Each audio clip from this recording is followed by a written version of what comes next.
Boa tarde. Boa tarde, Maria Boa tarde. Flávia. Boa tarde a todos que estão aqui no nosso auditório nessa tarde, em pleno Boa sábado à tarde. tarde. Muito obrigada pela presença de todos. Vocês conseguem me ouvir bem? Perfeito. Tá ótimo. Obrigada, Ana Cláudia. Bom, em primeiro lugar, eu quero agradecer à professora Maria Flávia pelo convite. É uma enorme satisfação participar aqui desse evento e poder acompanhar, né, as discussões tão enriquecedoras que a gente tem acompanhado até agora. E agora, no período da tarde, a gente vai dar continuidade, então, ao nosso ciclo de palestras com a exposição do professor Giovanni Aurélio de Brito. Para lembrar aos participantes, a dinâmica é a mesma da manhã, tá? Então, nós teremos uma palestra de 1 hora, seguida por um período de debate. Quem quiser registrar sua pergunta ao longo da exposição do professor, pode fazê-lo pelo chat, tá ok? E depois, então, nós teremos aí cerca de meia hora de perguntas e respostas para que a gente possa conversar com o professor. Bom, o professor Giovanni, ele é mestre em Linguística pela Universidade de Franca, é membro do grupo PARI, também é especialista em design de multimídia, tecnólogo em marketing e graduado em informática empresarial e comercial, também pela Universidade de Franca. Na mesma universidade, ele é docente do curso de design e ministra as disciplinas de produção audiovisual, web design, interfaces digitais e orientação de projetos interdisciplinares. Ele atua nas áreas de estudo, planejamento e criação de interfaces e produtos digitais, com foco na experiência do usuário através do UX e UI design, e além disso, ele realiza pesquisas na área do design, da narrativa visual e narrativa cognitiva, com vistas à potencialização do campo persuasivo. Muito obrigada, Giovanni, pela sua presença, e a palavra é sua. Bom, vamos lá. Muito obrigado, professora Luana. É uma honra, né, poder estar aqui nesse momento. Eu gostaria, sim, de iniciar com os agradecimentos, né? Agradecer aí a minha mãe, professora Maria Flávia, que tem me conduzido aí desde o início, né, nessa trajetória, né, aos colegas aqui do PARE, né, que estamos juntos aí, caminhando e crescendo juntos, né? Agradecer também a Deus, né? Sem Deus toda essa permissão que nós temos e liberdade de vida, ela realmente nos é dada por Deus, né? Então, o agradecimento mais profundo hoje vai a Ele, que nos permite, né, estar mais um dia, né, em unidade, em crescimento, em sintonia. Então, se eu for falar realmente, né, minha lista de agradecimentos, a gente vai passar o meu tempo, né, mas entendam, né, que todos estão abraçados nesse momento, né. Muito obrigado pelo carinho e pelo prestígio, né, de estarem aqui nesse momento, tá? Então, vamos começar. Tiziano, vai dar certo de você exibir por aí? Quer que eu exiba por aqui? Não, pode, eu vou só colocar. Professora, você já colocou ele como apresentador? Sim, o Giovanni está como moderador, ele está à vontade para trabalhar de lá também. Eu tinha colocado já, Giovanni, sua apresentação, mas ela saiu porque eu saí da sala, mas eu já estou baixando aqui para você, só um segundo. Não, perfeito. Qualquer coisa eu tento compartilhar aqui também, tá facinho. Se você quiser, pode pôr. Então tá. Deixa eu compartilhar aqui, gente. Ah, não, ele já está aqui, professor, desculpa. Já? Já até Então, coloquei para já, que ver. beleza. Pronto. Aí você pode ficar à vontade para passar, tá bom? Tranquilo. Gente, então vamos lá. Storytelling, a força da narrativa cognitiva na trajetória das paixões. Já há um bom tempo, né, tenho me debruçado sobre esse tema, né, do storytelling, e agora, né, no viés da trajetória, né, dessa riqueza, dessa teoria que nos foi presenteada, né, nós conseguimos enxergar infinitas possibilidades, né? Mas, afinal de contas, o que é esse tal do storytelling, né?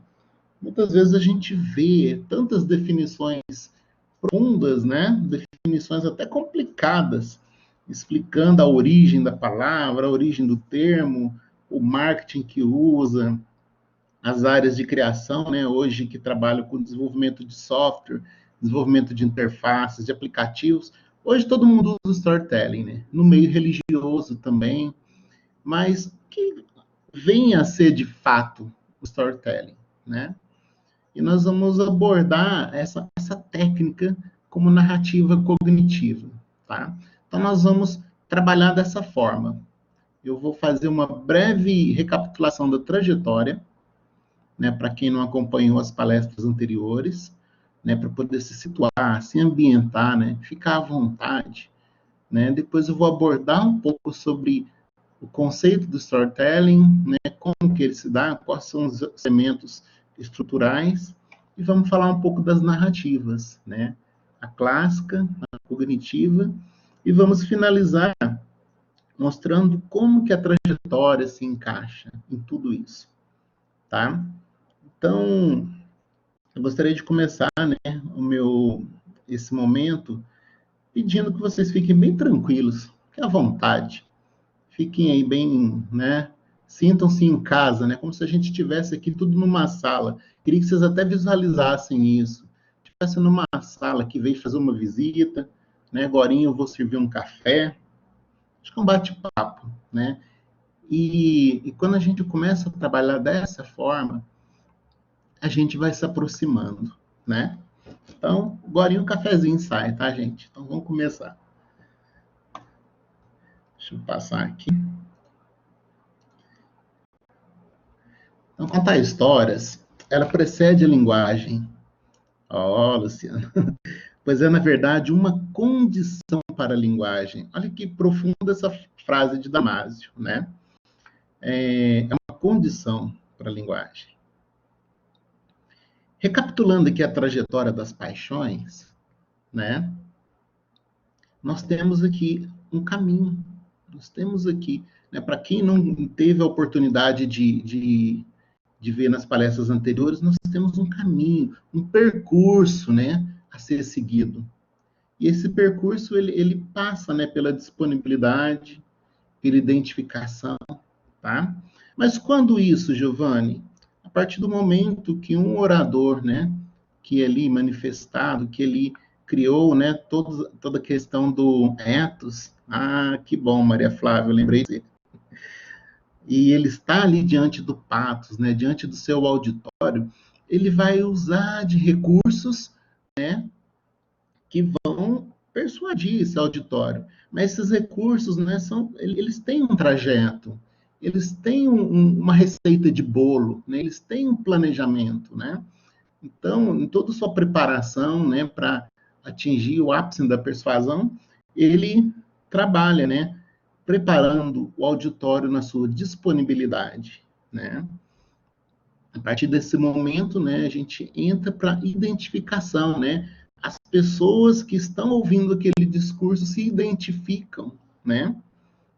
E eu vou voltar nisso aqui com mais detalhes depois, mas é só para situar quem não estava presente. E pós a identificação, nós temos o despertar da paixão, tá? Eu vou detalhar como isso pode acontecer, a mudança de julgamento e, no final, a ação, tá? Mas vamos lá. Então, no intuito de elucidar a conceituação do storytelling, né, trazemos uma simples definição, né, como a arte interativa, né, a qual, por meio de palavras e ações, traz à tona elementos e imagens de uma história, por intermédio da imaginação do auditório. Alguém sentiu o cheiro do café ainda, está quase pronto, né? Um bate-papo entre amigos, né? É a narrativa tomando vida, né? É a construção, né, das imagens mentais, dos sentimentos propiciados através da fala, através da proposta. Então, nesse primeiro momento, a gente começa já a trazer, já começa a despertar no nosso auditório esse engajamento, né? É termo que a gente utiliza muito no marketing. Então, quando a gente falou do sofá, a gente entra em casa. Casa é algo comum a todo mundo, né? Já remete ao aconchego, já remete, né, uma visita. Que coisa gostosa ter uma visita, né? Ainda mais em tempo de pandemia, né? A gente está doido para ir para casa do outro, sentar e bater, né, um bom papo, dar boas risadas, né? Então, a do café já vem esse, o bolo, pior que tem, hein? Um bolo de chocolate que saiu, ó. Imagina o cheirinho. Então, essa contação de história, esse processo de contar a história, ele é um processo não só algo robótico, né? Eu vou contar A, B, C, D. Não, mas é algo que envolve, né? Que traz para perto, né?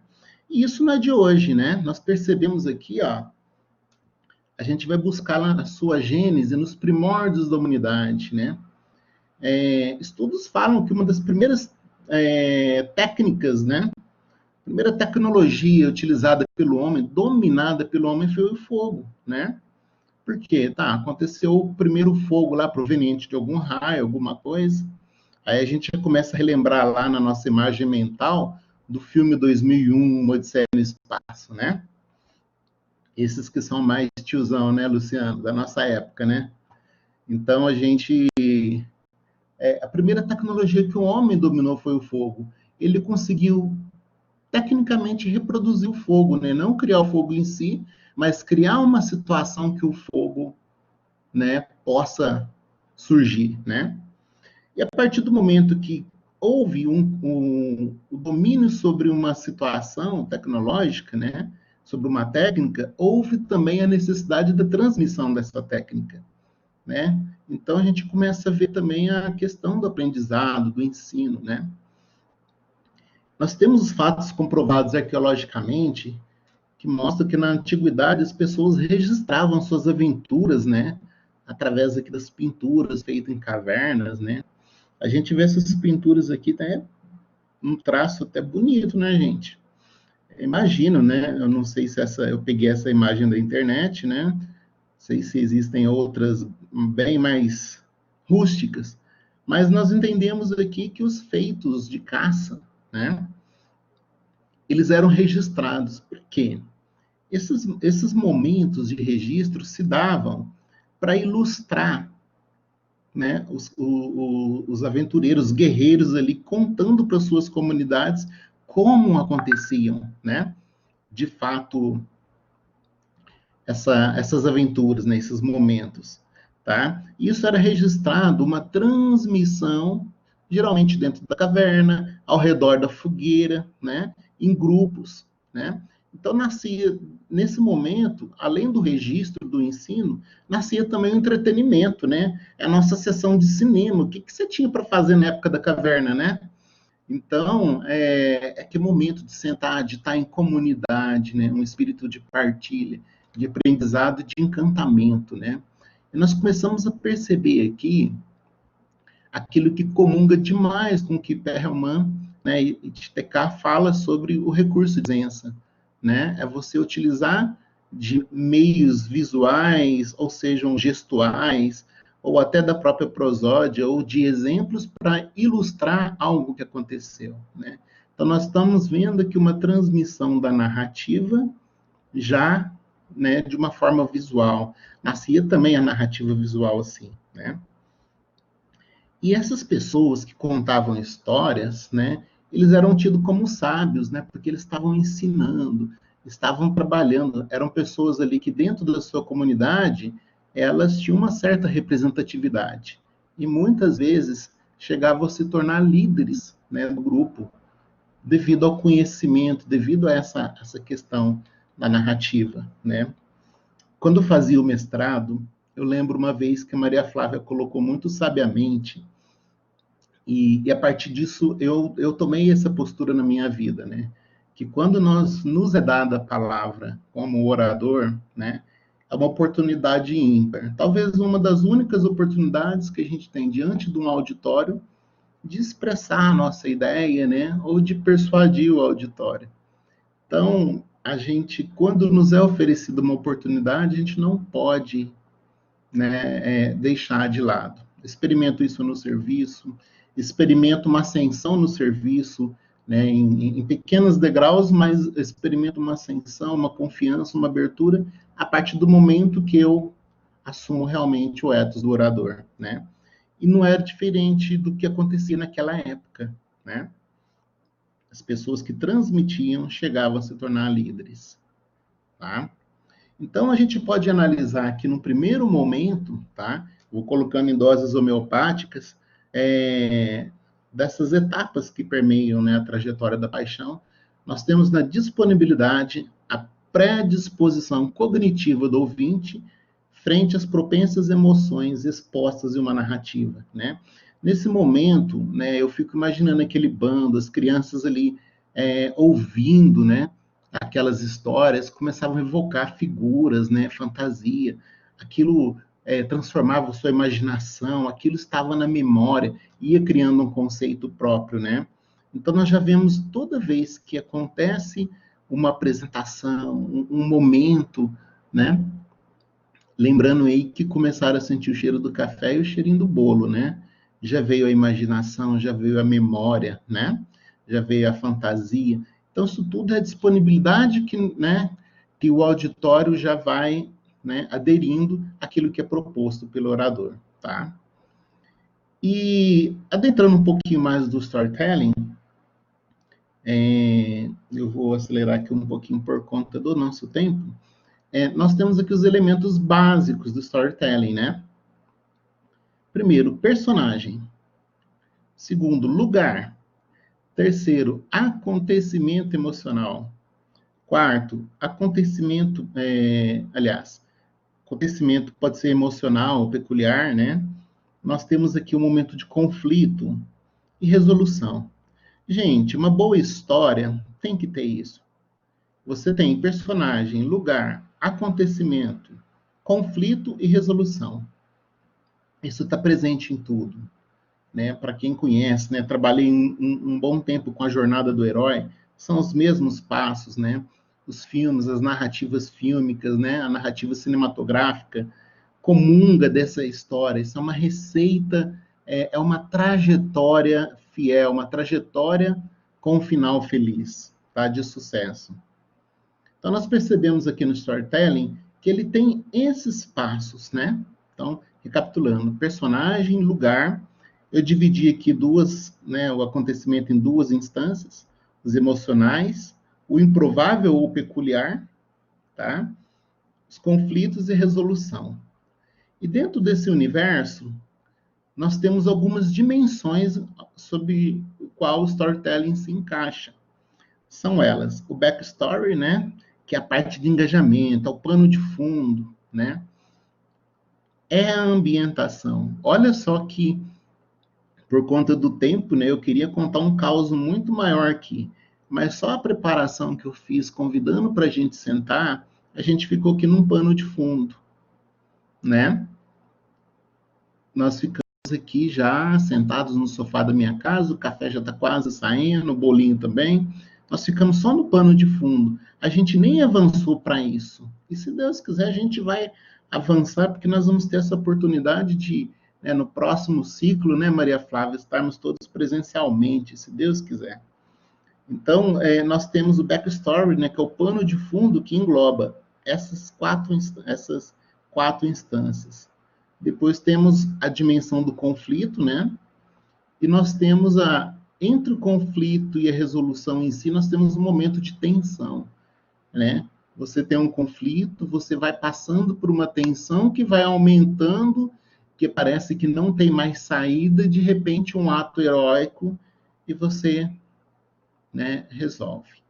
Pelos próprios ícones a gente tem uma ideia, né? Uma mulher em casa, acontecimento emocional, seu bebê, né, sua menina apresentou, né, que é tudo na vida dela, mas ela, opa, aqui deu um errinho, ela apresentou um problema, pegou uma ambulância, né, vai ter que fazer uma cirurgia, um tratamento, mas ela está bem, graças a Deus, retornou, tá?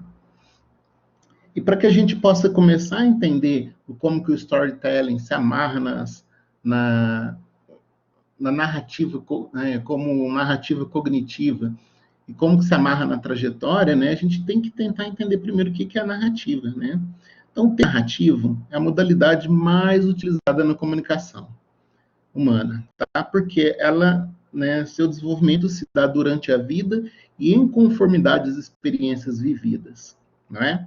Não adiantaria eu oferecer um café para nossa, né, para o nosso encontro aqui, se algum de vocês não estivesse vivendo culturalmente, não tivesse esse costume, ou viesse de um lugar muito diferente que nem sabe o que é o café, está acostumado com outra coisa, talvez não se sentaria no sofá, se sentaria no chão.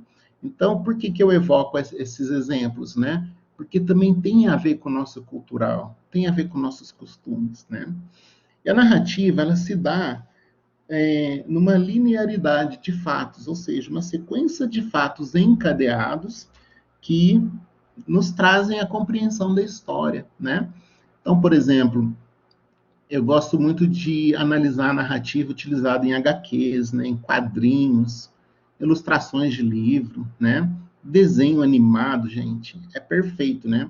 Então, como a gente também trabalha com produção audiovisual, eu tento trazer muito isso para os meninos, né, para os alunos, a questão de ter uma boa história e de pensar nas técnicas para que essa história seja contada. Tá? Então, o campo da narrativa ele é imenso. Tá? Então, nós temos aqui, elas não são fórmulas prontas, mas são sistemas cujos elementos são selecionados e organizados, em vista a provocar uma reação. Tá? Então, nós temos aqui na narrativa clássica uma estratégia argumentativa que atua em diversos domínios, né? E cuja finalidade é provocar uma reação, como, por exemplo, a surpresa e o suspense. E olha que interessante, a narrativa clássica, ela se dá através do próprio, né, de um texto, do livro, né, de diversas formas aí, de um momento que uma pessoa está realmente narrando, né, os fatos, tá? E notem que esses dois, né, são um pouco menores, eu vou falar um pouco sobre storytelling e depois como se encaixa na narrativa cognitiva. O storytelling é essa técnica utilizada para a contação de uma história, de um relato ou de um conto que possui estreita relação com a narrativa cognitiva, né? Ele está dentro desse campo. A narrativa cognitiva é um modo que a gente entende, é a ordem perceptiva, né? Quando eu vejo esses encadeamentos lineares de fatos que vão acontecendo, né?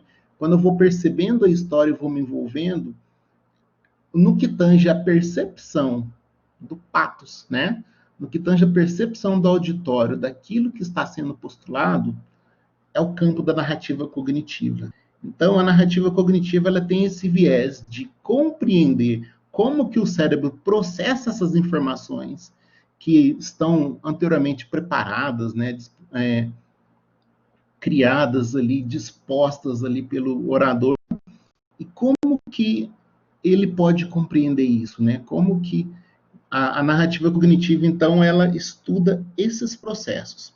E por que é interessante? Por que eu quis trabalhar esse tema? Primeiro porque storytelling eu sou apaixonado, né?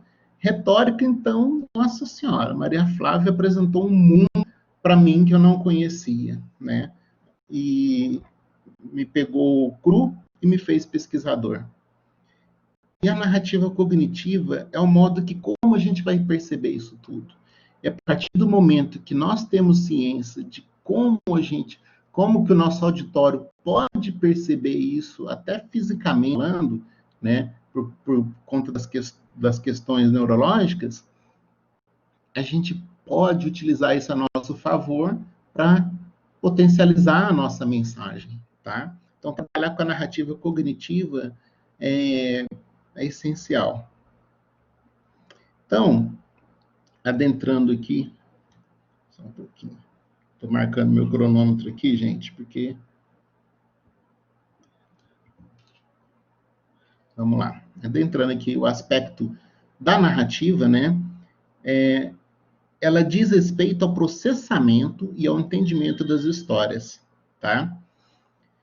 Contar histórias é algo universal, é a maneira mais comum da comunicação humana, né? Isso é normal, eu encontro com o Alan e falo, nossa, Alan, como é que você está? Há quanto tempo? Nossa, você atrasou, você chegou adiantado. Ah, filho, aconteceu isso, aconteceu aquilo, né? Então, eu já conto uma historinha. Então, nós somos 24 horas bombardeados por histórias, por situações, né? E isso está presente no nosso dia a dia. Então, o nosso cérebro começa a entender o quanto isso essa organização de eventos, né? Ela se dá perceptível, tá? Gottman, em 2012, né? Ele apoia a ideia de que as histórias podem ser padrões que aproveitam a necessidade do cérebro de perceber e de identificar estruturas fixas na experiência de vida. Ou seja, nós temos um efeito chamado apofenia, que é no nosso processamento cerebral, nosso cérebro busca o tempo todo por padrões, tá?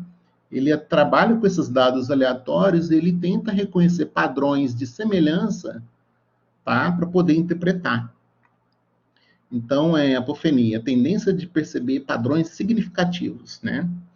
Então, a mente ela está sintonizada em detectar padrões e procurá-los ativamente, né? Chapin, em 2017, ele fala que as histórias talvez não tenham um objetivo específico, contudo, aproveita-se da tendência do cérebro, né, ou seja, da apofenia, e se destacam por apresentar um padrão claro e reconhecido, que ocorre repetidamente em todas as culturas, tempos e mídias. Olha só, gente, que delícia, uma história, né? Quando a gente fala assim, é igual quando se junta uma turminha, né? Você conta, uma das técnicas que eu aprendi com storytelling é você sempre começar, embora eu não tenha feito isso hoje, né, com era uma vez, tá? Quando você fala era uma vez, você já dá um insight, um estalo para disposição, né, para disponibilidade. E o nosso cérebro que fica ali processando, querendo conhecer padrões, ele reconhece nisso que está sendo falado pelo orador como um padrão que ele conhece, porque em todo momento nós temos histórias, né? Então ele já se abre à disponibilidade, tá? Nos meandros da trajetória, a identificação postula a prévia adesão, né? Ela caracteriza a sinalização do despertar das paixões, né? Então, a partir do momento que nós aderimos a esse padrão, né, que o cérebro reconheceu esse padrão, né, ele começa ali naquela fase de processamento, ele continua captando e reconhecendo outros padrões que nos ajudam a questão da identificação, tá? Por exemplo, quem assistiu aí Nossa, fugiu o nome das estrelas lá, esqueci. Ah, fugiu o nome. Quem não chorou ao assistir tal filme, né?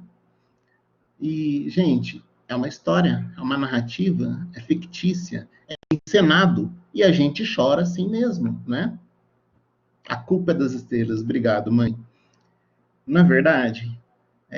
Então, quando a gente entra, né, nessa questão, mergulha nessa questão do filme, a gente vai percebendo, né, que nós nos ficamos.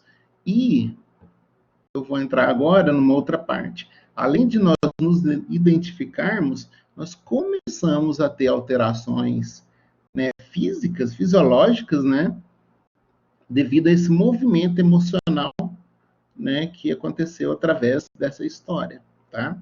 Então, nessa ciência, por intermédio de estudos comprobatórios, afirma que as emoções auxiliam na tomada de decisão, tá?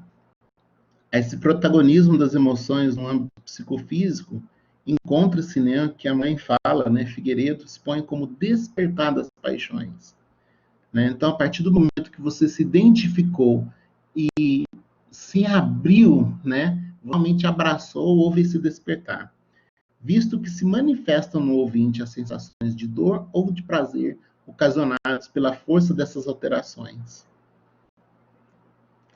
Tá? Em relação à questão das emoções, olha só que interessante. Só retornando aqui uma fala, tem um estudo, né, comprovado, né, então, assim, tem esses livros, né, tem essas citações, principalmente as de Damasio, né, que falam que as emoções auxiliam na tomada de decisão. tá? Chapin, em 2017, relata um caso em seu trabalho de pacientes que ficaram incapacitados de tomarem decisões normais e cotidianas após uma cirurgia, sendo que as emoções são necessárias para uma tomada de decisão, tá? Então, Damasio, né, ele teve um paciente onde foi removido um tumor no lobo frontal, tá? Gente, só para situar, Damasio é um neurologista, tá? E o paciente, né, após essa remoção desse tumor no lobo frontal, ele passou a tomar decisões ruins em sequência, tá? A cirurgia não destruiu o seu intelecto, mas a capacidade de evocar e interpretar emoções, tá? Ou seja, as emoções são necessárias na nossa tomada de decisão. E tanto que é interessante que a força das paixões, ela realmente nos move a decisão, né? Eu não vou entrar aqui no âmbito, né, aprofundar no âmbito das paixões aristotélicas, mas todos nós, né, que conhecemos, que somos já persuadidos, né, apaixonados, nós entendemos o quanto as paixões são fortes, né, e quanto realmente ela nos impele a decisões que normalmente talvez não tomaríamos, né. A partir dessa experiência, né, que o Damasio teve com essa questão do paciente que começou a tomar decisões ruins em sequência, ele desenvolveu uma hipótese chamada de marcador somático, né? Que profere que no momento de uma decisão, a razão gera inúmeras possibilidades, tá? Então, a partir do momento que você tem que tomar uma decisão, a gente tem inúmeras possibilidades. Porém, as emoções são necessárias nos grandes processamentos, porque ela atua no momento da classificação, criando um sentimento bom ou ruim sobre as possibilidades que a razão gera. Ou seja, nós precisamos, a razão, ela joga ali um arcabouço de opções para a gente, mas as emoções, elas pontuam, elas classificam esse sim e esse não. Sem esses sentimentos, as alternativas parecem iguais, gerando indecisão, tá? Então, fica um convite aqui também, perfeito, né? Fica um convite a gente também aprofundar, né, nas leituras de Gottschall, nas leituras de Damasio, né?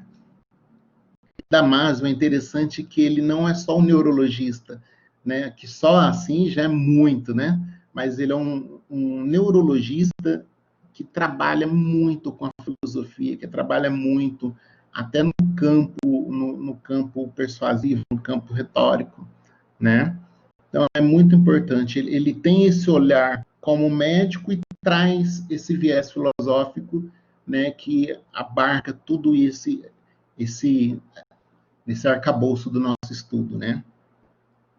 A fim de melhor se entender a profundidade da força cognitiva, as emoções, segundo Damasio, são as mudanças ocorridas no estado do corpo e do cérebro em resposta a estímulos.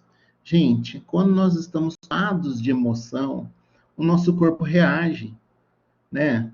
Para começar, a nossa fisionomia muda, dependendo daquilo que a gente viu, daquilo que a gente foi embarcado, aquilo que nós somos embebidos, nossa fisionomia muda, nossa temperatura, né? Quem nunca houve o primeiro amor, né? Quando aquela pessoa amada chegava por perto, meu Deus, você podia estar quebrando pedra que na hora você enxergava o mar de rosas, não é? Quem nunca suou a mão, né? E isso tudo, essas mudanças, alterações fisiológicas, né? Elas vão a nível do tônus muscular, da frequência cardíaca, a nossa atividade endócrina, postura, expressão facial. Assim, os estímulos transmitidos ao cérebro são transformados em uma emoção, tá? Então, a essa mudança, né, Damasio chamou de marcadores somáticos, tá? Ou seja, ele está mostrando fisicamente que o nosso cérebro entendeu e reagiu, traduziu isso para o nosso corpo, tá? Isso através da força das paixões, tá? Então, percebemos que essas alterações, né, ocasionadas pelas forças das paixões, impactam diretamente, né, nossas crenças, julgamentos, atuando como uma força motora, né, para aceitação de uma nova realidade. uma nova proposta proveniente de uma experiência psicofísica. Esse processo é intitulado, né, por Figueiredo, de mudança de julgamento. Tá? Então, a partir desse momento, nós percebemos que quando houve, e eu vou mostrar aqui num outro quadro para ficar mais claro, até a questão da ampliação da trajetória, né? Nós temos a mudança de julgamento, porque nós já fomos embebidos, né? Nós já fomos, a paixão foi despertada, nós já estamos sentindo ela fisicamente. E essa mudança de julgamento vai nos preparar, né? Vai nos deixar aptos, né? Para a ação, tá? Então, é uma fase ainda antes da ação. Mas é o momento do questionamento, é o momento do sentir, de trabalhar a razão, a emoção, de pôr o pé no chão, de respirar, né? Nesse invólucro encontram-se os fundamentos para a tomada de decisão, né? Que se assemelha a uma pré-ação.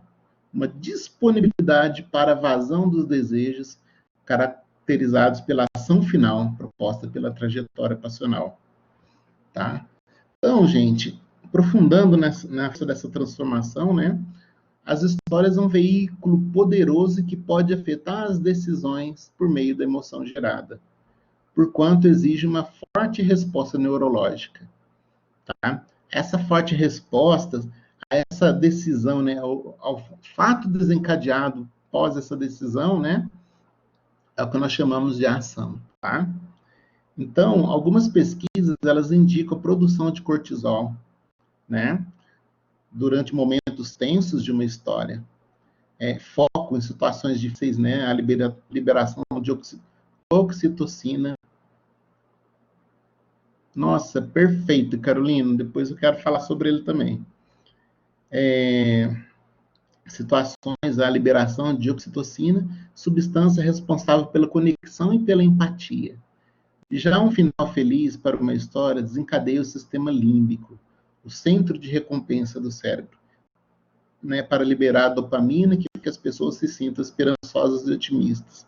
Gente, essa narrativa está presente demais na jornada do herói, está presente nos filmes, né? Série, para quem acompanha a série, misericórdia. A única série que eu assisto, né, que eu me propus a falar assim, essa eu vou assistir toda, foi The Flash. Gente, fim de temporada, né? O último segundo, como termina a temporada, você infarta, né? Porque eles já querem te amarrar para a próxima temporada. Então acontece aquilo que você fica, né? Isso tudo muito estudado, muito bem preparado, tá? E olha só que interessante esse case. Eu gostei disso. As histórias também são uma forma de simulação de vida, porque elas propiciam, né, as pessoas uma maneira de experimentar situações específicas, sem o risco de ter que vivenciá-las. Vamos ser mais claros. A neurociência apoia a ideia de que o cérebro não faz uma distinção entre simular uma experiência e realizá-la na vida real. Tá? Por quê? Algumas neurológicas, elas são estimuladas, né? Não importa a fonte, mas ativa a mesma região.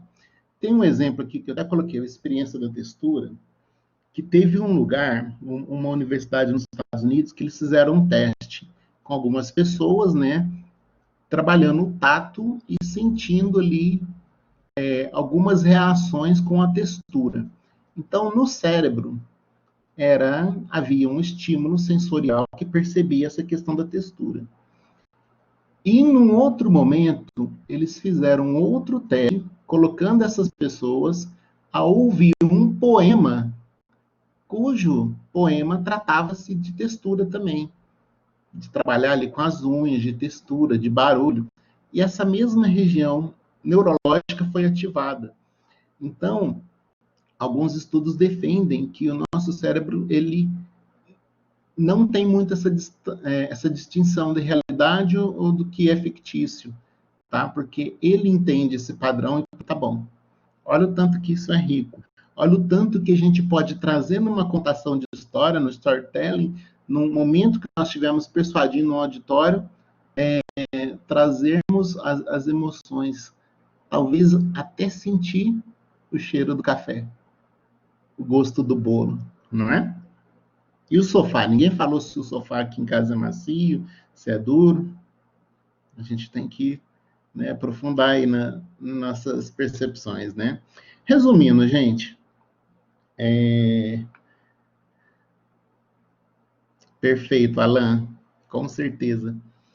Resumindo essa parte da narrativa cognitiva, né? Então nós temos a apofenia, que o nosso cérebro tem a tendência de reconhecer padrões, né?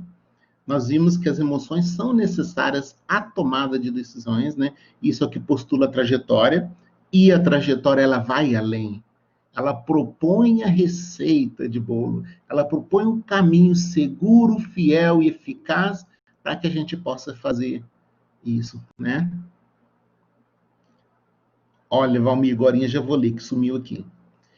Nós vimos também que as alterações fisiológicas e os estímulos, né, que acontecem no nosso corpo, e nós vimos, por final, que a não distinção entre o real e simulação. Isso eu achei fantástico, né?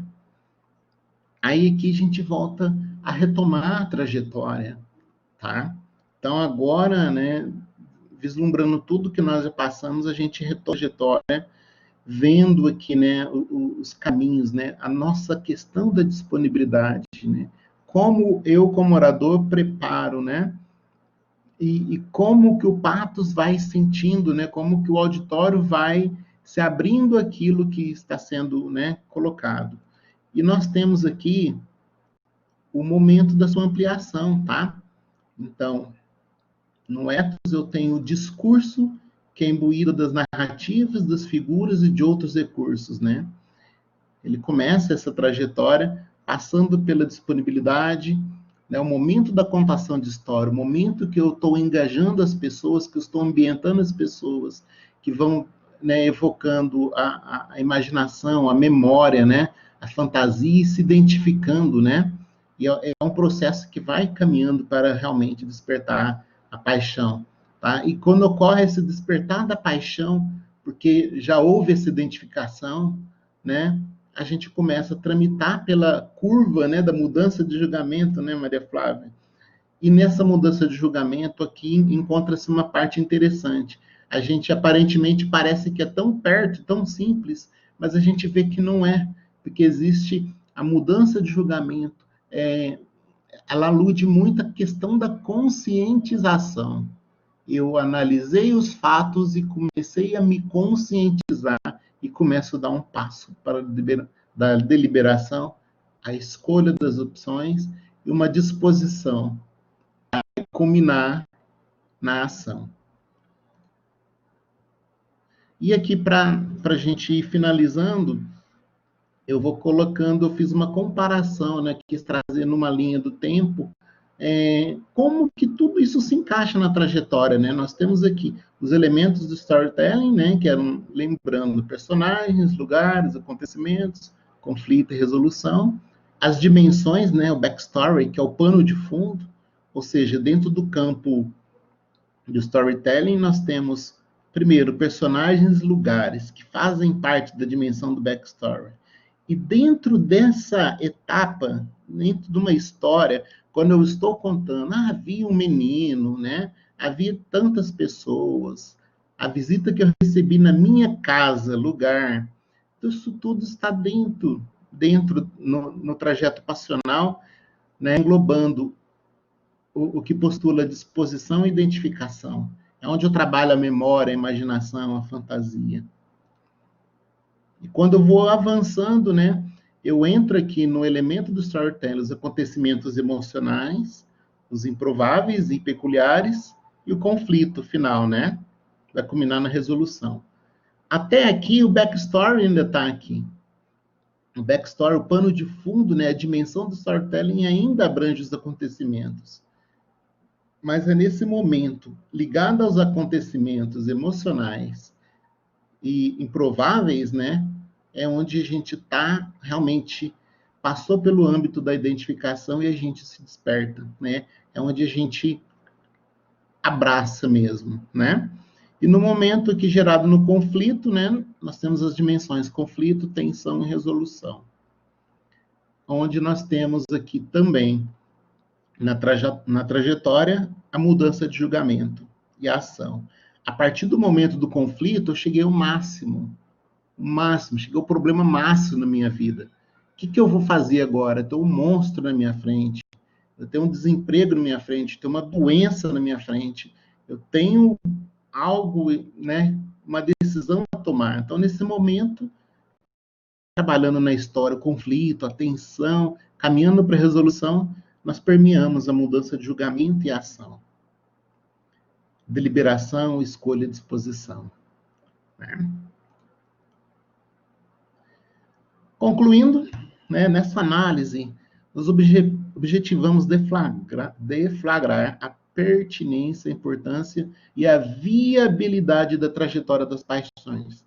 Gente, a gente percebe que a trajetória está em tudo, né? Costa por Figueiredo, acerca da mensagem persuasiva que pode ser infinitamente potencializada pela utilização da teoria proposta. Sendo assim, a trajetória racional torna-se essencial aos estudos retóricos, tá? Então, nesse sentido, a análise privilegiou um olhar aos elementos que podem intensificar a persuasão. Almejamos comprovar, outro sim, que a trajetória é peça fundamental no encantamento de um auditório e o uso do storytelling é um poderoso veículo de persuasão, seja na adesão de um conceito, produto, marca, ou até mesmo, acho que cortou aqui um pouquinho, uma ideologia. Gente, gostaria de ficar a tarde inteira falando, mas, né, é isso que eu tenho para agora. Eu agradeço imensamente aí pela presença, pelo carinho, né? Estou aqui aberto às contribuições. Tragam, né? É igual eu falei, igual a gente falo toda a aula minha. A gente não sabe tudo, a gente não tem fórmula pronta. Mas, ao final desse momento de explanação e partilha, nós vamos sair diferentes, impactados, né? Então, muito obrigado aí pelo carinho, pela atenção, e vamos embora para a segunda parte.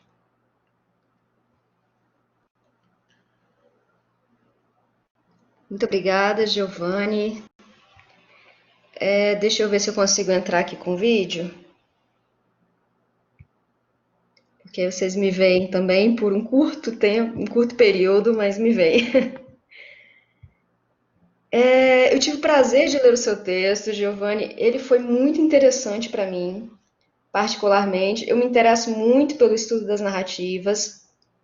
E o capítulo que você escreveu para o livro do Pare me trouxe um outro olhar, né, para as narrativas. Eu estudo normalmente as narrativas por um viés clássico, né, e você me trouxe esses aportes dos estudos da cognição, que são coisas que eu não conheço com profundidade, mas que são muito interessantes para a gente tentar entender como se podem usar técnicas para ampliar o potencial persuasivo que as narrativas normalmente já possuem.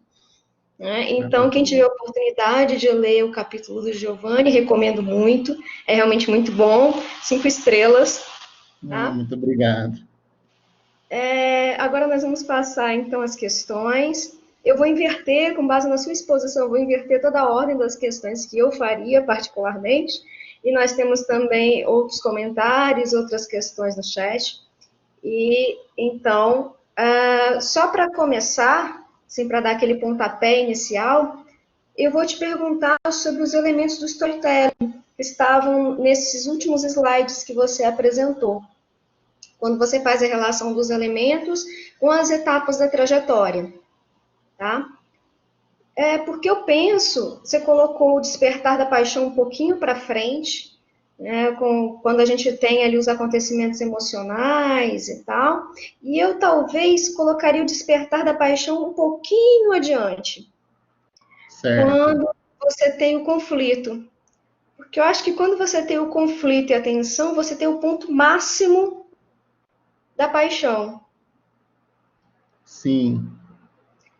E aí, depois que você chega a uma conclusão, que você consegue deliberar, né, no meio desse turbilhão todo, né, que o conflito causa, que você consegue deliberar e aí você caminha, então, para a resolução, eu acho que aí você tem a mudança de julgamento e parte para o desfecho, né, para a ação, efetivamente. Mas talvez eu deslocaria isso um pouquinho para frente, que você acha? Começa onde você coloca, mas talvez eu puxaria um pouquinho adiante o Despertar da Paixão. Você acha que Certo. faz sentido isso? Faz sentido. Eu vou compartilhar aqui mais uma vez. Eu estou pegando aqui agora um trecho do capítulo mesmo, do livro, tá? Que eu tentei Sim, traduzir de uma forma, mas aqui está a figura, né? Então, sim. você contou que o despertar das paixões você julgaria um pouco mais para frente, mais próximo à área do conflito. Eu abaixaria talvez um pouquinho mais. Pegaria o conflito e a tensão ainda, talvez. Mas isso Certo. é só uma impressão minha, assim. É realmente assim, para saber o que você pensa a respeito. Certo. Professora, nós bem sabemos, né? Realmente é uma questão muito interessante levantada por conta da infinitude mesmo de possibilidades, tá? Sim, Então, assim, o que eu resolvi eleger para esse momento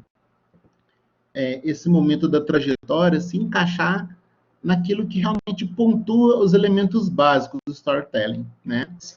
Esses elementos básicos, eles estão até mais bem marcados, né? E a dimensão, ela engloba já uma área bem maior. Mas o despertar das paixões, ele é o momento que, após a disposição e identificação, sim, ele é como se fosse já uma adesão, uma prévia adesão, né? É o momento que eu me joguei, tá? sim. Então, esses acontecimentos emocionais e esse acontecimento improvável, né? Realmente ele me saturou, ele chegou a me saturar no intuito de experimentar essas emoções. Aí, quando eu já estou saturado dessas emoções, vem o conflito. O conflito, ele veio, ele bateu, ele me desestruturou. Eu não estava esperando, tá? Então, eu já passei por uma fase do despertar das paixões para poder alterar minha mudança, né? Para entrar na mudança de julgamento. Então, ele seria não somente um despertar, perdão, não somente um despertar, mas uma preparação para essa mudança de julgamento, né? Por isso, nesse viés, olhando dessa forma, eu senti que ele faria mais sentido aqui. Mas é de extrema relevância o que você colocou, porque me faz pensar na infinitude de possibilidades, né? Então, eu acho que é um bom ponto de vista para a gente olhar e analisar de uma forma mais macro. Porque às vezes a gente vai entrando tanto dentro de cada item e precisa, às vezes, se distanciar. Talvez olhar aos olhos da dimensão, né? É porque é difícil também separar isso, né? Quando você E, chegou no conflito, você já pensou numa coisa mais racional, né? Realmente no momento do dilema, da resolução do dilema que o sim, conflito impõe, né? E eu já pensei no conflito como uma experiência emocional, antes de tudo, diante do dilema, da experiência emocional que o dilema propõe, né? e é tão interessante que a gente começa a enxergar, dá vontade de realmente ir colocando uma lupa e dando zoom, e a gente conseguir achar subnichos para que faça um encaixe perfeito, né? A gente fica tentado a isso. E vamos fazer. Porque, como você falou, o cérebro ele gosta de padrões, né? Então, o que a gente conseguir encaixar, a gente vai tentando encaixar, né? Isso. Mas realmente as coisas se misturam muito, às vezes, e é difícil a gente conseguir enquadrar dentro das categorias, né? Mas é isso que você disse, são pontos de vista, né? São formas de ler. Assim, isso que é o interessante, né? Das análises de uma forma geral, de todos esses ensaios que estão no livro, porque cada um mostra o seu ponto de vista. Né? O capítulo da Maria Flávia ele se deu a ler e cada um leu de uma determinada maneira. Né? Isso Verdade. prova ainda mais a aplicabilidade da teoria e as possibilidades inúmeras que ela oferece. Né? Verdade. A riqueza, né? Uma teoria muito ampla, né? Uma discussão, Exato. assim, imensa. E bom. Pois bem, temos aqui um comentário da Carolina que você já leu e que você disse que gostaria de comentar. Ela fala sobre o filme Divertidamente, né, que vai tratar aí de forma lúdica das emoções, da importância das emoções na tomada de decisão, né, e então ela diz que gosta muito dessas narrativas infantis, né, que elas trazem aí temas muito importantes de uma forma leve, né. Essa discussão que o filme traz é uma delas. Você chegou a assistir ao filme? Sim, o Divertidamente como diz, ele é tudo de bom, né? Tudo aquele que vem também, né, da Disney, Pixar, e é tão interessante que eu até queria abrir um parênteses no Divertidamente, por conta dessa questão, né, de trazer realmente questões complicadas de uma forma lúdica e gostosa, né? Existe um estudo do storytelling feito pela Pixar, né? A Pixar hoje está dentro da Disney e nós percebemos que eles ensinam, né, profissionais de marketing, publicitários, pessoal do audiovisual, do design, essa questão da aplicabilidade do storytelling, da importância. E a gente começa a perceber em todas essas produções esse foco, né, narrativo, personagem, lugar, né, conflito, e em particular no Divertidamente, eles entraram num campo tão complicado que é o nosso campo cognitivo e trouxeram verdades comprovadas cientificamente de uma forma lúdica, né? Igual a questão da... Foi até na hora que ela comentou sobre isso, quando eu estava falando da produção de hormônios, né, do sentimento de empatia, do cortisol, né, do estresse, dos momentos de tensão, né? E isso é muito claro no filme, né? De acordo com a briga das emoções lá acontecia, a pessoa ia adoecendo, ela ia tendo reações, né? Gritava, ficava brava, chorava, né? Ficava depressiva por conta das emoções que estavam bagunçando tudo, né? Então, é muito interessante saber que a indústria cinematográfica, em especial a Pixar, Disney, trabalha demais com as emoções, né? Um exemplo disso, nós temos os Vingadores Ultimato, uma maior bilheteria da história, né? Momentos tão tensos, mas momentos heróicos, momentos que ficaram impregnados no público, né? A partir das emoções a gente persuade. Com certeza. O Alan também tinha feito um comentário aqui quando você falava da concretização sensorial, né, das ideias nas narrativas. Ele diz, e isso acontece quando a narrativa é verossímil, né, quando ela se aproxima daquilo que pode de fato, né, acontecer, ou pode acontecer, não necessariamente no mundo real, mas dentro da trama, né, que está colocada, enfim. E eu me lembrei, na hora que ele fez esse comentário também, de que o próprio Cícero trata da criação das imagens, e quando ele vai falar de criação das imagens e de etapas da invenção, ele trata disso até em aspectos estilísticos, né, de como você escolher elementos que transmitam mais concretude, mais materialidade, né, que possam materializar ideias abstratas. Né, como eu mostro isso na minha narrativa de um modo mais concreto, porque a concretude te remete aos sentidos, à percepção, e isso facilita, então, o despertar das emoções. Você já tem aí uma aproximação desde a antiguidade, né, com essas noções. Então, eu me lembrei na hora que ele colocou aqui, né, essa forma de remeter ao sensorial, né, dentro da narrativa. O café, o sabor do café, o cheiro do café. O sofá é macio ou o sofá é duro? Ah, mas eu tenho um bolinho de fubá. E tudo isso a gente já vai imaginando, facilita para a gente. Né? A gente já pensa no bolo, a gente consegue materializar isso com a nossa imaginação, né, com a nossa memória. A gente materializa o bolo, a gente sente o cheirinho do café, a gente já pensa no sofá, um sofá duro, não, um sofá macio. né? E isso vai conduzindo a gente pelo fio narrativo até as emoções que o orador está pretendendo despertar, né? É muito interessante. E realmente, como você disse, é muito usado, né? E tanto que comunga, né, com aquilo que a gente vai vendo sobre a questão dos padrões, né?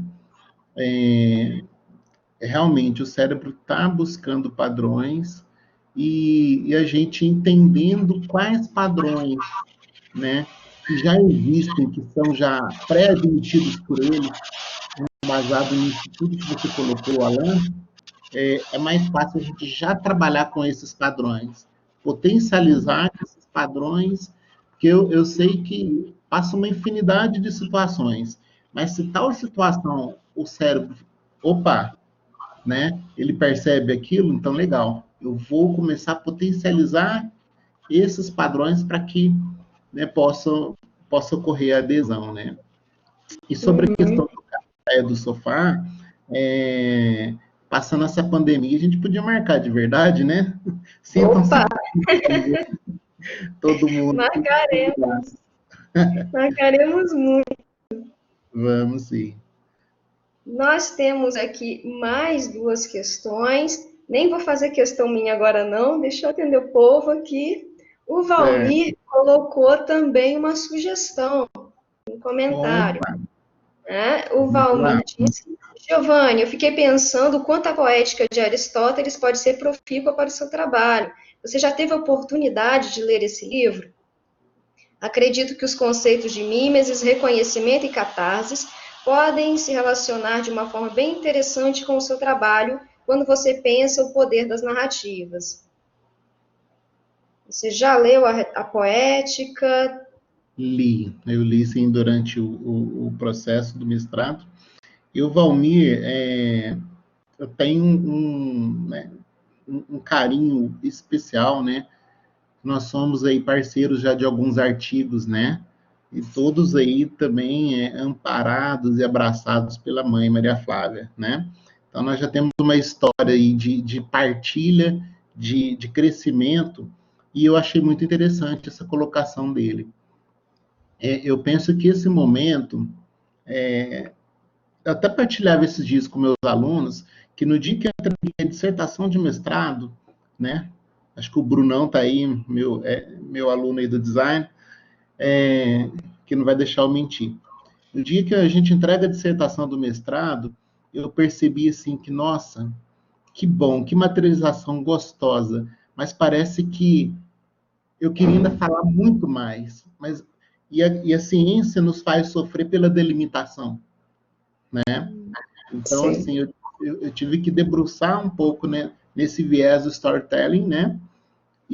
Mas realmente é uma visão muito ampla e eu gostei muito da sua ideia, Valmir. Eu vou dar uma olhada assim.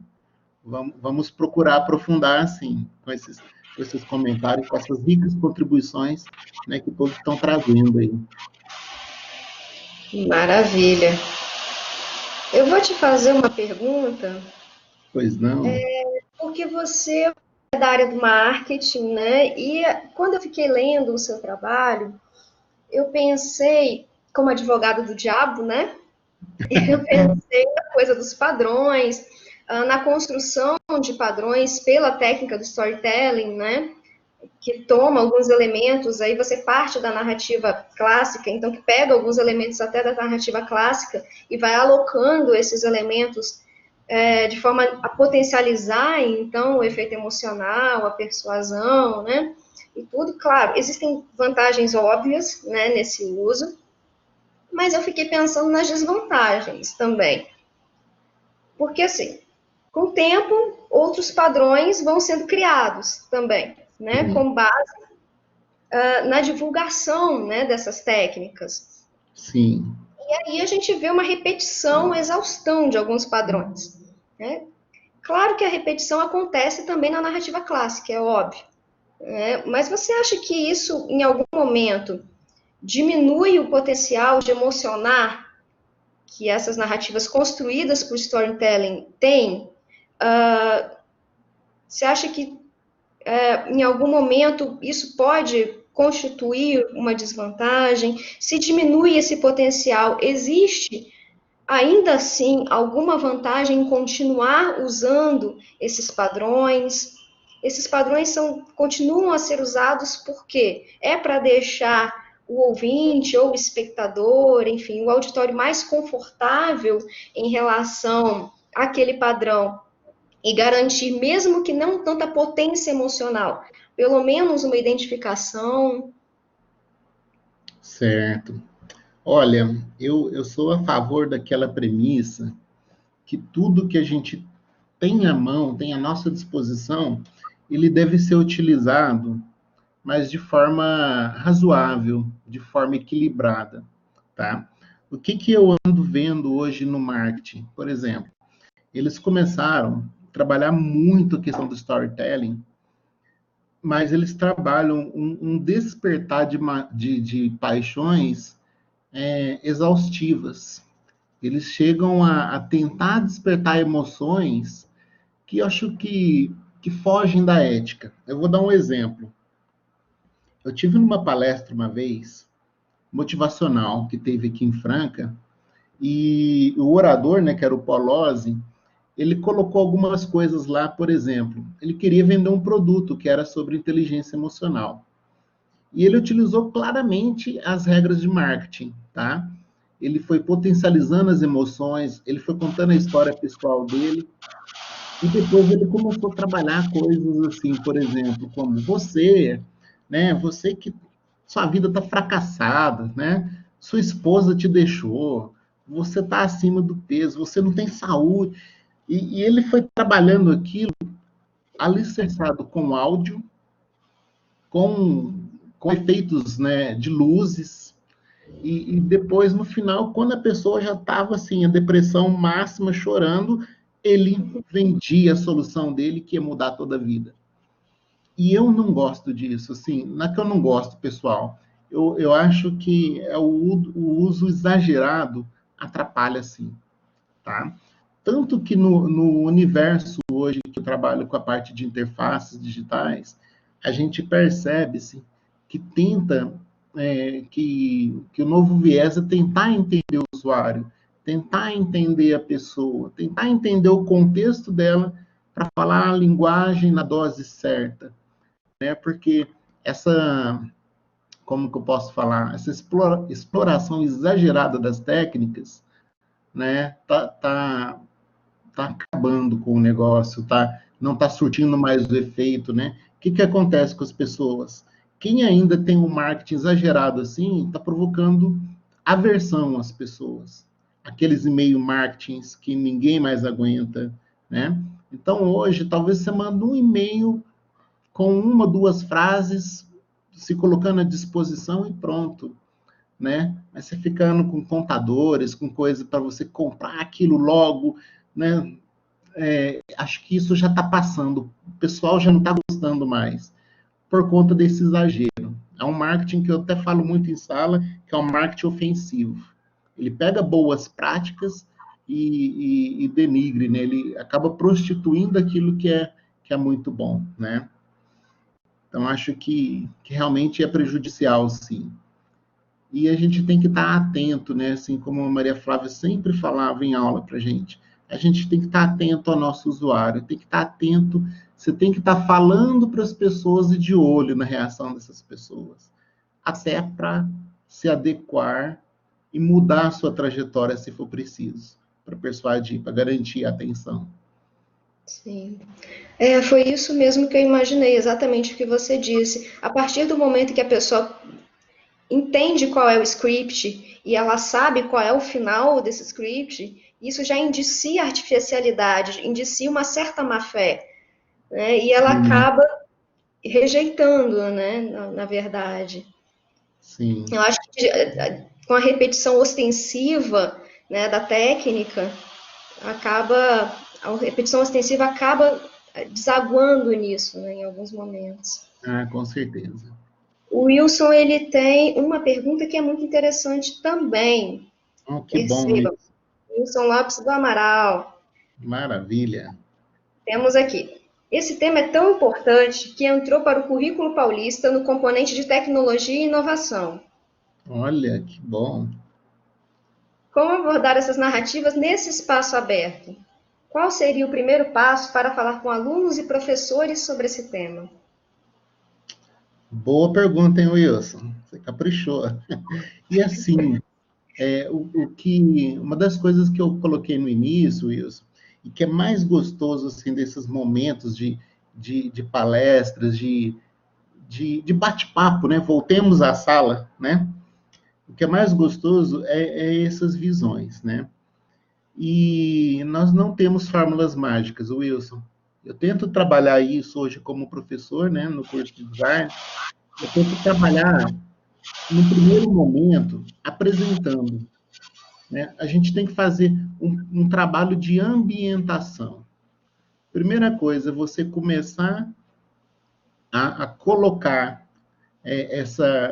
esses conceitos iniciais, né, das narrativas, né? Começar apresentando, igual eu tentei fazer um pouquinho no início da palestra, antes da gente entrar na parte cognitiva e antes de poder enxergar a trajetória, né, fazer essa relação. Então, você começa a conceituar, você começa a pedir aos alunos exemplos, né? E traz, aí, sim, a gente começa a pegar esses conceitos e mostrar onde eles estão presentes na vida cotidiana, porque as pessoas se identificam, tá? Eu faço isso direto em aula. E a partir é o que a própria metodologia ativa propõe hoje, né? É experimentar aquilo que você está ensinando, né? É a partir desse momento que eles têm já essa visão e já reconhecem essa questão da narrativa no seu dia a dia, desse conceito do storytelling, aí sim você tem a turma preparada para ampliação, para abrir possibilidades, tá? Mas eu indico assim, começar conceituando mesmo. O que é uma narrativa, né? Qual é a narrativa clássica, a narrativa visual? Começa a trabalhar com HQ, com desenho animado, com poesias, com texto poético, com obras aí, né? E é por aí.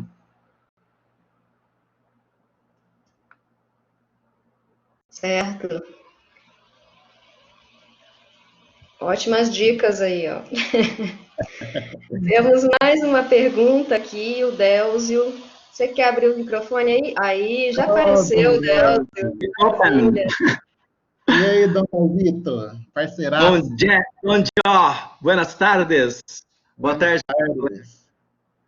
Giovanni, parabéns aí pela sua fala, pela apresentação, sensacional. E eu gostaria obrigado. de falar um pouquinho só para dizer para você assim, que você me esclareceu de fato aí uma questão que vem me atribulando há alguns dias, na verdade, alguns meses. Tenho ouvido falar narrativas cognitivas. Eu falei, uai, ora bolas, o que vem será isso? Eu não acompanhei muito de perto o seu trabalho, Giovanni, aí até me desculpo por isso, né? A gente acaba se envolvendo tanto com a da gente, que às vezes não prestigia tanto dos colegas. Talvez se eu tivesse me envolvido mais na sua pesquisa de mestrado, eu teria já resolvido essa questão. Mas faço isso agora aqui e assumo perante a você e aos colegas aí que eu tinha essa dúvida, essa quase ignorância sobre a questão das narrativas cognitivas. Porque eu sempre, né, narrativas, as fábulas, parábolas, os contos, os romances, as sagas, isso sempre foi para mim o que são as narrativas. A gente faz narrativas verbais, as narrativas gráficas, né? Temos as histórias em quadrinhos, e até os meus álbuns fotográficos eu entendo como forma de narrativa, né? Sim, sim. De repente vem narrativa cognitiva. Eu falei, gente, o que é isso? A hora você me explicou, agora eu entendi, né? Na verdade, as narrativas cognitivas são nada mais, nada menos do que uma forma de compreender as narrativas a partir de como o nosso cérebro, de como nós absorvemos essas narrativas. Então, não é um novo de narrativa, mas, na verdade, uma forma de compreender as narrativas. Aí eu gostaria que você me esclarecesse se é mais ou menos isso mesmo que eu estou entendendo, ou se eu ainda não estou entendendo, e aí eu gostaria que você me explicasse novamente. Claro, né? A questão do storytelling, isso aí também já é uma coisa clássica, a gente trabalha isso bem, e você hoje explicou muito bem essa forma de como o storytelling se integra com a trajetória das paixões, e eu achei isso muito muito bacana. Porque, na verdade, né, toda história, toda narrativa, ela busca um clímax, né? Ela busca chegar a um determinado ponto, e ela usa artifícios durante o processo para persuadir, para convencer, para envolver as pessoas. Que eu uso isso, inclusive, na minha fotografia. Quando eu vou diagramar um álbum, eu crio ali as dinâmicas gráficas, né, para poder criar tensões que levem a pessoa a curtir, né, e chegar naquele ápice. Porque, na verdade, um casamento, todo evento tem uma própria narrativa que eu tenho a obrigação de registrar. Então, eu gostaria aí que você só comentasse isso, e agradeço a oportunidade de hoje ter visto você falar de uma maneira tão bacana, e te parabenizar por isso, tá? Oh, maravilha, Dom Delza. Primeiramente, assim, eu quero agradecer o carinho, né? Porque Dom Delza, além de ser, né, grande parceiraço ali, tá com a gente ali no curso de design e mais outros cursos, ele é um amigo, né? É uma pessoa bem próxima. E uma pessoa que passou comigo, né? Nós passamos juntos esse período do mestrado, né? Quantas boas risadas e quanto suor também, né, Delza? Muito, muito. Ali nós experimentamos, acho que todas as paixões e mais um pouco, viu? Mas, Delza, basicamente é isso. Existem aí uma infinidade né, que nós podemos categorizar de narrativas, mas o processo cognitivo é essa questão de como realmente o cérebro percebe, tá? E o tanto que é interessante o seu trabalho, Delza, em particular, né, para quem não sabe, o Delza é fotógrafo, né, professor nosso lá da casa, e o seu trabalho, olha só como que você pode aproveitar disso. Existem certos padrões visuais que já estão no nosso cérebro, já estão acostumados, né? Aquilo que vem, né, comungar com a Gestalt, com a sintaxe visual, Sim. né? E você trazer isso nas suas fotografias, né? Que eu sei que você já faz, tem todo um viés artístico. Mas quando você faz isso mais ainda intencionalmente, sabendo que é um padrão que o cérebro vai reconhecer, Sim. aí a sua foto ela passa a ter mais, né, mais força, né? Ela vai ser avassaladora. Então, basicamente é isso. A questão da cognição é de percepção de todo esse universo mesmo. Muito obrigado, Tá? amigo. Obrigado aí pelo carinho, viu? É isso. Agradeço.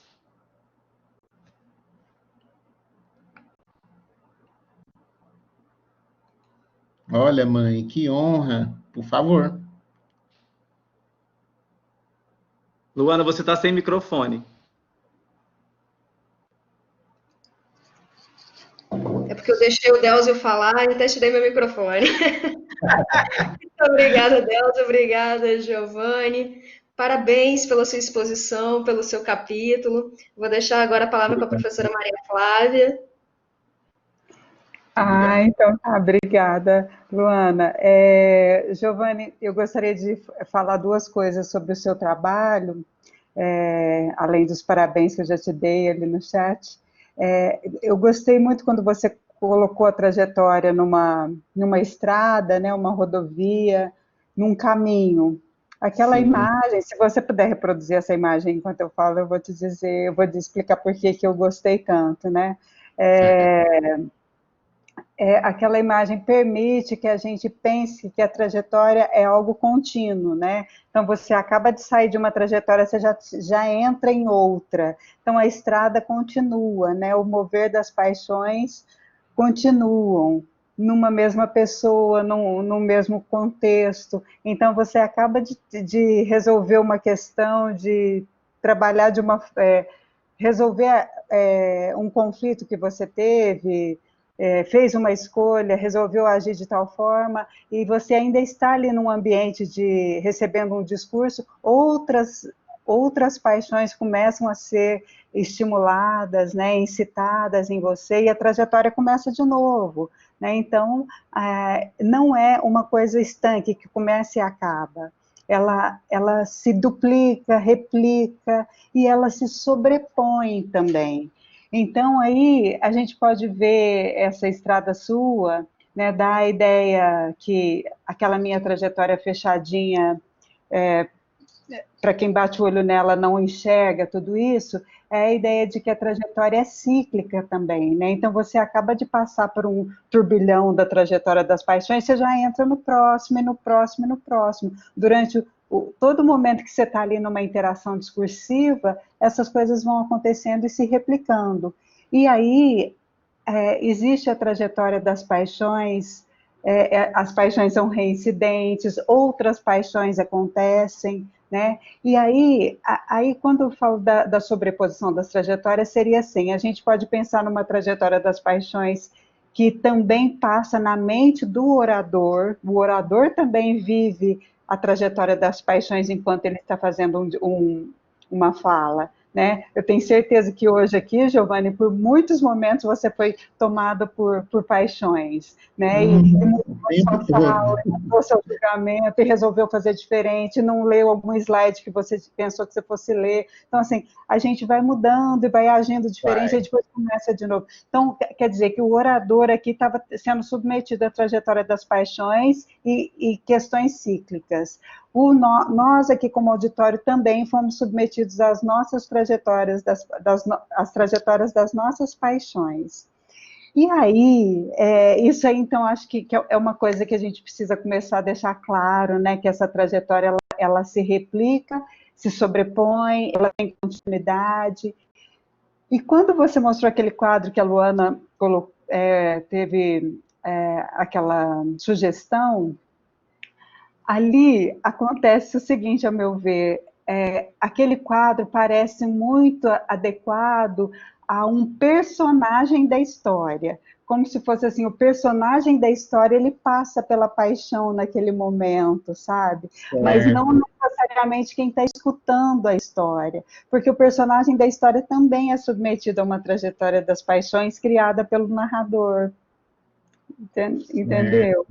Só para deixar isso claro, que a trajetória ela é tão complexa que ela está na mente do orador, ela está como objeto do orador explorando o seu auditório, então ela vai estar na mente do auditório, e dentro de uma narrativa usada pelo orador, ela vai acontecer dentro da mente dos personagens criados pelo orador também, que foi o que o Pedro mostrou hoje com a Fiona era uma personagem criada que passou pela trajetória das paixões, entendeu? E a Fiona causou em nós outras trajetórias.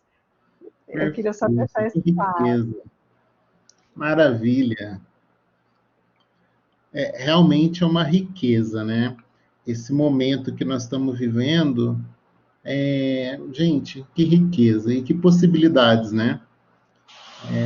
A gente só tem assim a agradecer mesmo as contribuições e os ensinos, né? Porque acho que além da vida ser um aprendizado, o quanto a gente aprende com essas contribuições, né? O quanto nos ajuda a clarear, a ver um outro viés, né? E essa questão cíclica, né? Realmente ela alude a tudo aquilo que a gente está aqui nesse mundo, né? Nesse vai e vem mesmo, né? Mas que bom. Obrigado aí pelos insights e vamos trabalhar. Queremos aprofundar cada dia mais.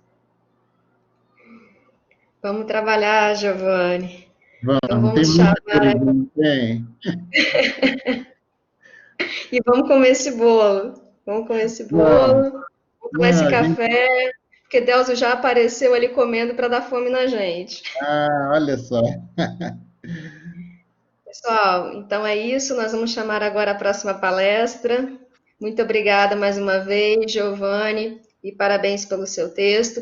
Todos que tiverem a oportunidade, leiam o texto do Giovanni, porque é realmente uma riqueza de conhecimento. Professora Maria Flávia. Então um abraço, parabéns a todos. O Delcio está personificando o nosso aplauso ali, viu? É isso que sentimos. Muito obrigada. A Ana Cláudia também está comentando, maravilha, tanto que o personagem deve entregar algo ao mundo ao final do percurso, né? Então, essa conclusão aqui ainda vai dar mais pano para a manga, a gente vai refletir mais. Muito obrigada e meus parabéns, viu? Todos aqui estão te parabenizando, o Wilson, gostou muito, o Rafael também. E nós encerramos aqui essa palestra, e encerramos a nossa gravação e em 2 minutinhos damos início à nossa palestra. Certinho, gente. Obrigado por tudo, por todo o carinho aí. Valeu, Ana. Até a próxima, se Deus quiser. Maria Flávia, só para te avisar, a minha conexão caiu, então eu entrei novamente, não estou como moderador.